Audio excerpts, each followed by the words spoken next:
Well, families residing in some South Baltimore apartments took the owner to court last year. Yeah, they claimed they were living in dangerous and unsafe conditions. They said the management company at the time ignored their complaints. Tonight, WBAL-TV 11 News investigates reporter Barry Sims has an update on what's happened since they filed their lawsuit. The lawsuit claimed the owner of Leadenhall Apartments and the company that was managing the property failed to provide safe, habitable, and sanitary homes. Now, a year later, there have been some changes. When you put a work order in, it should get done. I don't care if it takes a week, but it should get done. It should not be ignored. They were fed up. Leadenhall apartment residents felt so ignored, 17 of them filed a lawsuit in August 2025 against the owner and management company.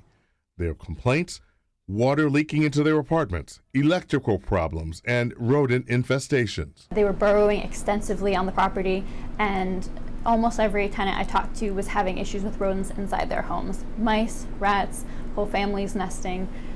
Since then, the landlord has put a lot of work into extermination. And the removal of mold. Now, nearly a year later, the tenants and their Maryland legal aid attorney, Caroline Tripp, believe they've won some victories. Because of the repairs, a judge dismissed the case. The court standard is something that's an ongoing threat to a tenant's life, health, or safety. The majority of tenants have got substantive repairs and are happy with the results. I think it does say that there were some big successes and some big improvements on the property. But Tripp says some ongoing issues remain. 8-year resident Paula White was part of the original lawsuit. I was satisfied at first. Right here is where they tore it out. This is where the leak comes from. She says extensive work was done in her townhouse and it seemed resolved until the leaking started again. White thinks it's because of the deck on the 3rd floor, causing problems inside the house. Not happy about it. Upset about it. It's taken a wear and tear on me because